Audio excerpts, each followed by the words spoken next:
محمد رسول الله.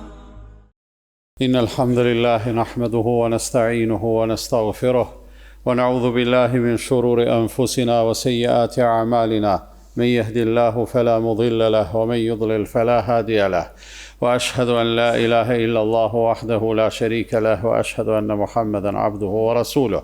أما بعد فإن أصدق الحديث كتاب الله تعالى وخير الهدي هدي محمد صلى الله عليه وسلم وشر الأمور محدثاتها وكل محدثة بدعة وكل بدعة ضلالة وكل ضلالة في النار. ثم أما بعد. Falënderimet I takojnë Allahut të madhëruar, atë e falenderojmë prej Tij ndihmë dhe falje kërkojmë, atë që udhëzon Allahu nuk ka kush që e humb, dhe atë që Allahu e lën e humbje nuk ka kush që e udhëzon. Dëshmojmë se nuk ka të adhuruar më të drejtë përveç Allahut, dhe dëshmojmë se Muhamedi sallallahu alaihi wasallam është robi dhe I dërguari I Tij. Të nderuar vëllezër, e dim se Allahu I madhëruar këtë Islam e ka ngrit mbi shtylla të caktuara, dhe një prej atyre është shtylla e haxhit, që realisht koha e tij po afron me shpejtësi.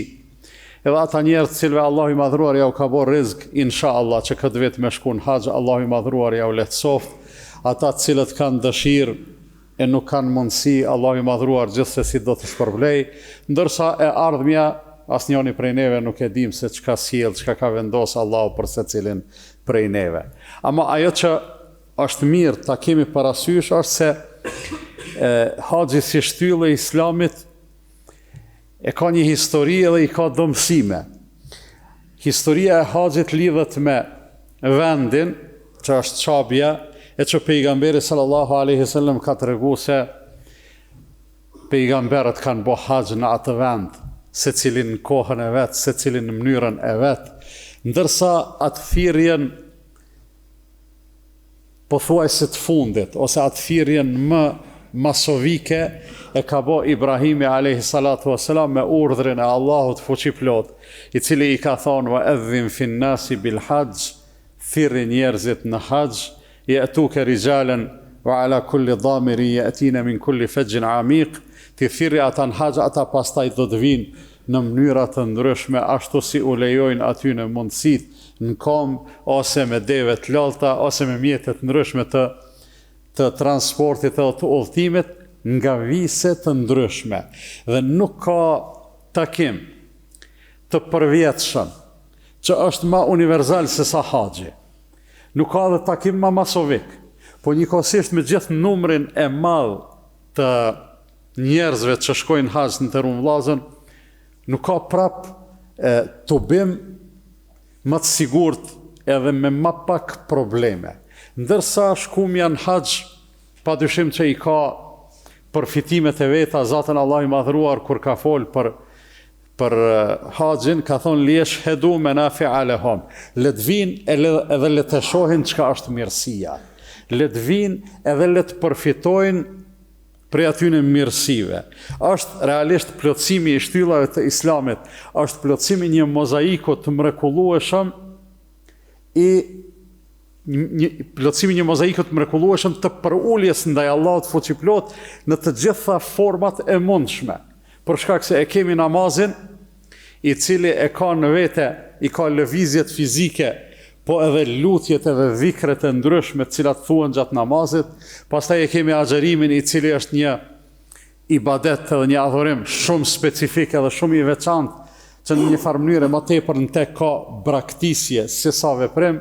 E kemi zeqatin që është manifestim I gatishmërisë që edhe financiarisht njeriu me e shpreh për uljen e tij ndaj Allahut fuqiplot, e pastaj vije haxhi I cili është pothuajse kompletimi të gjitha këtyne, për shkak se haxhi është edhe gurbet, është edhe sakrificë financiare, shpenzim, është edhe sakrificë fizike, është edhe braktisje e familjes, e vendit, e vendlindjes, e shkumje në një vend që s'e kon kurrë, po edhe nëse e kon ndonjëherë më përpara, megjithatë nuk është vendi yt, edhe në të gjitha këto besimtari nuk synon asgjë tjetër vetëm se me konfirmu praktikisht atë që haxhilerët kanë me e thonë me gjuhën e tyne kur do të thojnë lebejk Allahumme lebejk, të përgjigjemi ne ty o Allahu ynë, të përgjigjemi.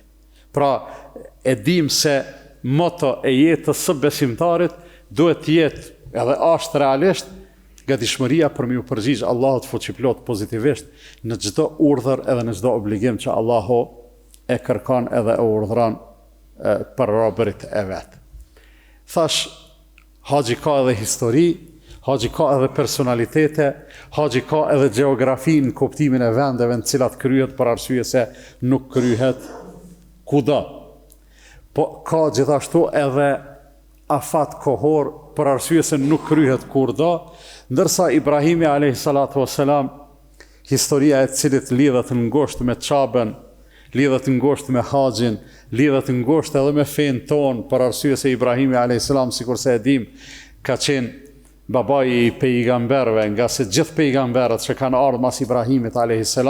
të gjithë janë pasardhës edhe biologjik të tij. S'ka pas, mas Ibrahimit a.s. s'ka pas pejgamber nga ndonjë lozë tjetër, përveç nga loza e Ibrahimit a.s. Dhe për shkak të veprimtarisë së tij, edhe për shkak të madhështisë së praktikës së tij, Allahu i madhruar në Kur'anin famadh na e ka bërë shumë prezent Ibrahimin a.s. Shumë flet Kur'ani për Ibrahimin, edhe shumë flet Kur'ani edhe për veprat e tij, edhe për gatishmërinë e tij për sakrificë, por edhe për lutjet e tia, e janë dy lutje interesante shumë që i përmend Kur'ani. Njëra është në surën Bekare, tjetra është në surën Ibrahim, pra që e mban emrin e Ibrahimit a.s. Lutje interesante që për neve do të me qenë frymëzuese. Në lutjen që Allah e përshkruan në surën Bekare, Ibrahimi a.s. Kur'ani na mëson pra se Ibrahimi a.s. është lutë kështu: Rabbi gja'al hadha beladen amina. Zoti im, këtë vend, është fjala për Mekën edhe vendin rreth Çabës, bëne vend të sigurt. Këtë vend, bëje vend të sigurt. Warzuq ahlahu min ath-thamarat. Dhe banorët e tij begatoj edhe furnizoj me frytet shumëta, begatoj edhe furnizoj me bollëk. Renditja e këtyre dy kërkesave e ka mesazhin e vet, për arsye se Ibrahimi a.s. në radhë të parë po e kërkon sigurinë, e pastaj po e kërkon rrezikun. Në radhë të parë po e kërkon sigurinë, pastaj po e kërkon rrezikun, edhe kjo neve na jep me kuptuar nderuar vllazën se siguria me komplet konceptin e saj ka përparësi, është më e vlefshme se çdo gjë tjetër në këtë botë. Kur është siguria, pastaj do të me punu për me fitu, me u bë idare, me lyp rrezikun aty ku është, aty ku e ka caktuar Allahu fuqiplot, edhe kjo lutje e ka një renditje interesante. Në surën Ibrahim, prap Allah i madhruar na tregon për një lutje të Ibrahimit a.s. i cili ka thonë: Rabbi gja'al hadha al-balada amina wajnubni wa baniya an na'budu al-asnam. Zoti im, bëne këtë vend të sigurt dhe mua dhe pasardhësit e mi, na ruaj nga adhurimi i idhujve. E këtu tash Ibrahimi a.s. po e lyp sigurin fizike, pastaj po e lyp një siguri tjetër, pak më të ngushtë, po gjithashtu shumë të rëndësishme, mbase edhe më e rëndësishme, ose po e lyp edhe atë sigurin tjetër e cila i jep kuptim edhe vlerë kësaj sigurisë të parë. Po thotë o Zot, venin bënet sigurt që të mundemi me jetu, që të mundemi me mbijetu, por pastaj neve na ruaj nga devijimi, na ruaj nga idhujtaria, na ruaj nga adhurimi i çdo kujt përveç teje, për arsye se sikur të mos na ruash ti, ne kemi vështirë të ruhemi vetë. Edhe sikur të bim në idhujtari, padyshim se ajo siguria e mbijetesës fizike edhe nuk do të ketë ndonjë kuptim, nëse në dunja na ke dhuru siguri, e në ahiret do të digjemi në zjarë për shkak se nuk kemi besu, atëherë çfarë kuptimi ka? Realisht këto na do të përjetojmë, do të përpiqemi ta kuptojmë për të pa vlerën e gjanave simbas peshës edhe rëndësisë që kanë. Në vllazën, siguria e besimit, siguria e bindjeve, pastaj lidhet me sigurinë e mendjes, pastaj lidhet me sigurinë e plot gjanave tjera, është shumë e rëndësishme. Na e dim se Allah i madhruar krijesën njeri e ka begatu me mendje edhe e ka veçu prej krejt krijesave të tjera. Mendja, dorën zemër, është shumë e mirë, është shumë përparësi e madhe për njeriu, mirë po nuk mjafton për me e çu aty ku duhet, nëse funksionon e mvetësishme e pavarur nga mësimet e Zotit fuqiplot. Por kur njeriu t'i bën bashkë mendjen edhe arsyen që Allahu ja ka dhënë, edhe mësimet e Allahut, atëherë jeta merr kuptimin e saj të duhur. Edhe njeriu pastaj, edhe bindjet i ka në rregull, edhe adhurimin e ka në rregull, edhe sjelljet i ka në rregull, edhe të folënit i ka në rregull, edhe do të jetë njeri me kuptimin e plot dhe më pozitiv të fjalës, njeri i dobishëm për vete edhe për rrethin ku jeton. Me mungu njëna prej dyjave, mos të flasim me mungu dyjat, po cila do që të mungon, mendja ose udhëzimet e Zotit, humbet ekuilibri, humbet balansi. Edhe njeriu i mençur nuk ka mundësi të mritë detajet e besimit pa u frymëzu për mësimeve të Zotit. Edhe të shumë detaje tjera të jetës, por mendja e çon se do të me besu, mendja e çon deri te pika se do të me besu. E kemi thonë edhe e dim. Mendja e çon njeriu deri te një e vërtetë e pamohueshme se kjo botë nuk ekziston vetvetiu, se mrapa saj qëndron një krijues, i cili e ka kriju. Mirë po për te qësaj, qysh është ai krijues, e çka i kemi borxh ne atij krijuesi, e çka marrim ne prej tij, e çka mësojmë ne prej tij, mendja nuk shkon matutje për arsye se ka shumë të panjohura aty pari, e ato të njohura, edhe ato të padituna i bën të njohura dhe dituna pikërisht shpallja, mësimet e Allahut fuqiplot. Mirë po, edhe kur të udhëzohet njeriu, edhe kur të nënshtrohet njeriu, edhe kur t'i thot vetit, unë du me u bë rob i përkushtuar i Allahut fuqiplot. Unë du me ngu Zotin krejt çka të më thot, edhe aty pastaj mendja e ka rolin e vet shumë të rëndësishëm, për arsye se si besimtar, si musliman, si i nënshtruar, do të me koni i mendshëm. Edhe gabimi më i madh, njëkohësisht edhe domi më i madh që njeriu mundet me ja shkaktu vetës, është mos me u mundu me e kuptu fenë, mos me e përdor arsyen edhe logjikën, mos me e përdor këtë mendje që Allahu e ka ngrit me te, për me e kuptu edhe me apliku fenë. Gabimi më i madh dhe domi më i madh që mundet dikush me ja shkaktu vetës, është që mendjen e vet me e qitë në stand-by, që thojnë, me e qitë në pozicion jo aktiv. Pse, valla unë tash ju kam nënshtru Zotit edhe s'kam nevojë me mendu. Jo, përkundrazi, merre lexo Kur'anin edhe ki me e pa se Kur'ani shumë fuqishëm udhëzon edhe urdhëron me mendu, me logjiku, besa me u thellu në mendime, në posaçërisht në përpjekje për me i kuptu sa më mirë dhe sa më drejt fjalët e Allahut, edhe udhëzimet e pejgamberit sallallahu alaihi wasallam. Edhe kjo nuk bëhet pastaj në mënyrë të pavarur, bëhet duke u shërbyer edhe me dijen e tjerëve, edhe me mendjen e tjerëve, se funit këtë fe edhe këtë besim na e kemi në trashëgim pikërisht në këtë formë. Na e kanë përcjell gjenerat pas gjenerate dietarët e secilit brez. Po ata dietarë na kallëzojnë e na i kapim gjonat edhe i analizojmë. Po rreziku nga njëherë paraqitet kur dikush në petkun e dietarit, ose në petkun e njohësit fes i manipulon, përpiqet me i manipulu njerëzit për me bot gjanat cilat realisht feja nuk është duke i kërku që ato. Besimtarit do të me qenë me ndjendritun, edhe nëse bot i këtil, atëherë do të me edit se Allah i madhruar ja ka dash të mirën. Thot pejgamberi sallallahu alaihi wasallam, men yuridillahu bihi khairan yufaqihu fi din, ai të cilit Allahu ja don të mirën, ja mundson fen me e kuptu, jo thjesht vetëm me besu, po edhe me e kuptu. Besimi është baza. Pa besu nuk mundesh pastaj me kalu në nivele të tjera, por jo edhe në momentin e besimit në Allahun, besimit në pejgamberin alayhi salatu wassalam, në Kur'an, në shpallje e kështu me radhë, e pastaj mendjen me përjashtu prej procedurës, edhe me thonë, valla, une ju kum bot tabi filanit, çfarë të më thot kë, une çashtu baj. Ne i dim disa gjana interesante të fesë, disa gjana madhore, bazike të fesë, edhe me ardhë që tash kush e di kush, me çfarë do lloj titulli akademik, edhe me na thonë nuk është çashtu, ne e dim se ajo është të e kundërshtu ato që ne e dim. Me ardhë dikush me na thonë, për shembull, mishi i derit është halal me e hangër. S'ka mundësi dikush me na mush menën për këtë punë. Ose alkooli është halal me e pi, ose hajnia është halal, ose kështu me radhë. Pse? Se janë gjona të gjithdituna. Po pse me ardh dikush edhe me u përpjek me na manipulu për me bo veprime jo të duhuna, veprime përçarëse. Na tonë dim se Islami shumë insiston në unitet.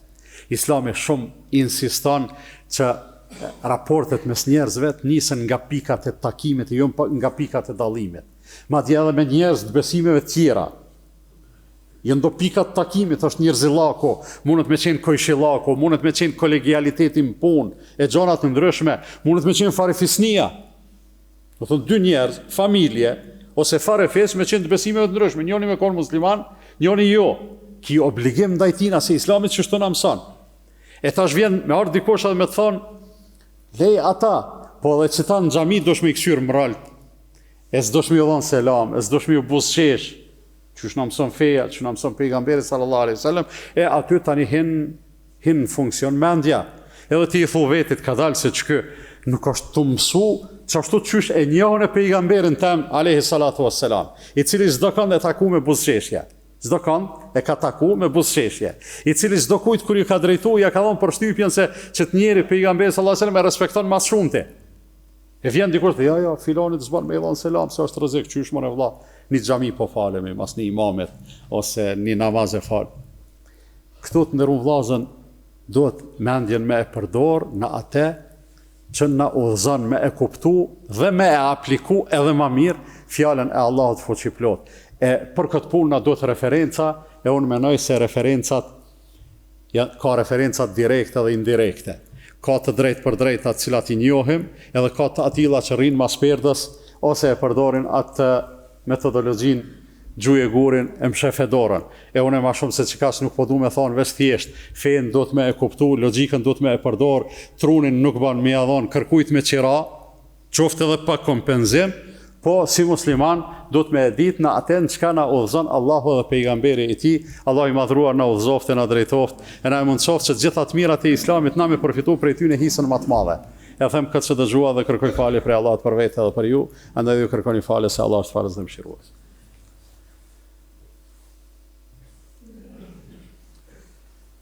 Elhamdulillah, wa salatu wa salam ala rasulillah.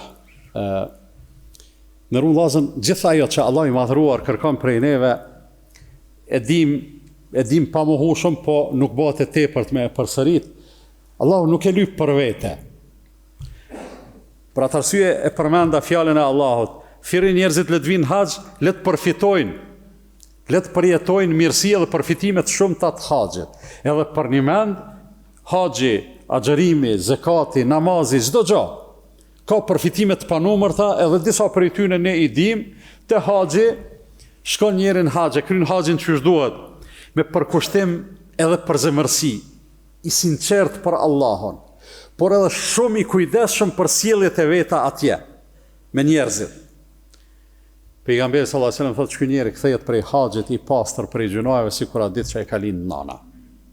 Ky është përfitimi i dunjas, shumë i madh. Me u liru prej barrës së gjunaheve dhe të këqijave është përfitim shumë i madh. E masandej ne thojmë valla me i dhon kaq mija euro për me shku në haxh, bukur shumë e madhe, po nëse i ki o vlla e ki barxh edhe si ti kish nuk janë shumë. Po nëse nuk e ki barxh. E po kam qef me shku, e por që po ki qef me shku, Allahu ka me të shpërbly. Pse mos me koni i kënaqur që Allahu të shpërblen, pse ki qef me shku në haxh, ki qef me e boni punë të mirë, s'ki mundësi. Kjo është kënaqësia më e madhe. Po i ki mundësit me shku, i avlen, jo kaq sa kushton, po edhe 10 fish, edhe 100 fish ma shumë. Por me të falë gjunaheta, sigurisht që ki hesap me pagu, krejt çka të ka dhonë Zoti. Sigur me i thoni njerit, apo ki qef krejt smundjet që i ki, ose që mundesh me i marrë në të ardhmen, me të ru Zoti për i tyne, me i dhonë 1 milion euro. Po valla, me i pas, i jep, se cili i jep edhe hiç nuk e ban hesap. E mos flasim pastaj për përfitimin e ahiretit, ku pejgamberi sallallahu alaihi wasallam thot, el hajjul mabruru laysa lahu jazaa'un illa al janna. Haxhi i krym si duhet, për të nuk ka shpërblim përveç xhennetit. Është po menoj mirësi e madhe që në të kaluamën njerëzit kanë shku edhe në numër ma pak në haxh, po kanë shku edhe në moshë më të shtyme, nuk ka pas arsye tjetër, po me nxi kanë bë paret. Domethënë derisa i kanë bë paret me shku në haxh janë plak. Për çata janë shku në moshë të shtyme. Sot shkojnë edhe djemë të ri, se Allahu ja u ka mundësu qysh të ri me i pas mundësit me shku në haxh. Kjo është mirësi e madhe. Edhe nuk e di të ketë ndonjë njeri i cili ka shku në haxh edhe u fik, ose u varfnu, ose madje edhe nuk ju ka përmirësu gjendja hala ma mirë se që e ka pas. Pse? Për arsye se ti tash po hen në një marrëdhënie, mos të them në një tregti me Allahun, e kur ti je në tregti me Allahun, kur nuk del homs, për arsye se Allahu kërkuj nuk i jetë barç. Allahu kërkuj nuk i hyn hak. Sidoqë të jetë jemi besimtarë dhe e dim pa mohueshëm se çdo gjë që bëjmë për Allahun, aty dalim fitimtar. Para se të përfundoj e kam një apel. Në të vërtetë apeli nuk është i imi, unë veç po e përcjellje. Këshilli i Bashkisë Islame në Drenas kanë lyp ndihme dhe përkrahje për këtë këshillave të Bashkisë Islame në qytetet e Kosovës, që sot me organizu një aksion me mbledh, me grumbullu fonde, me qitë posteqia, se ata kanë nevojë me ble një tokë për vakëf, për me ndërtu një xhami edhe një, si me thonë, kompleks për nevojat e komunitetit dhe të Bashkisë Islame në Komaran të Drenasit. Andaj edhe ne do ta qesim sot posteqin si përgjigje në kërkesën e tyne, po njëkohësisht me motivin që atë që e japim Allah i madhruar e sheh edhe e din, edhe Allah i madhruar e merr pa dyshim përsipër që me shpërbly për te edhe me kompenzu. Andaj gjithmonë keni qenë solidar, e sigurisht do të vazhdoni me qenë të këtill me atë që keni mundësi, ato që e bani sigurisht për Allahun e madhruar, e inshallah Allahu shpërblen shumë fesh. Inna Allaha wa malaikatahu yusalluna 'alan nabi ya ayyuhalladhina amanu sallu 'alayhi wa sallimu taslima. اللهم صل على محمد وعلى آل محمد كما صليت على إبراهيم وعلى آل إبراهيم إنك حميد مجيد وبارك على محمد وعلى آل محمد كما باركت على إبراهيم وعلى آل إبراهيم إنك في العالمين حميد مجيد اللهم أعز الإسلام والمسلمين وأذل الشرك والمشركين وانصر من نصر الدين واخذل من خذل المسلمين اللهم من أرادنا والإسلام والمسلمين بسوء فرد سوءه وكيده على نحره وأشغله بنفسه واجعل تدبيره تدميره يا رب العالمين اللهم ردنا والمسلمين جميعا إلى الإسلام ردا جميلا اللهم آت نفوسنا تقواها وزكاها أنت خير من زكاها أنت وليها ومولاها عباد الله إن الله يأمر بالعدل والإحسان وإيتاء ذي القربى وينهى عن الفحشاء والمنكر والبغي يعظكم لعلكم تذكرون وأقم الصلاة لا إله إلا الله لا إله إلا الله لا إله إلا الله محمد رسول الله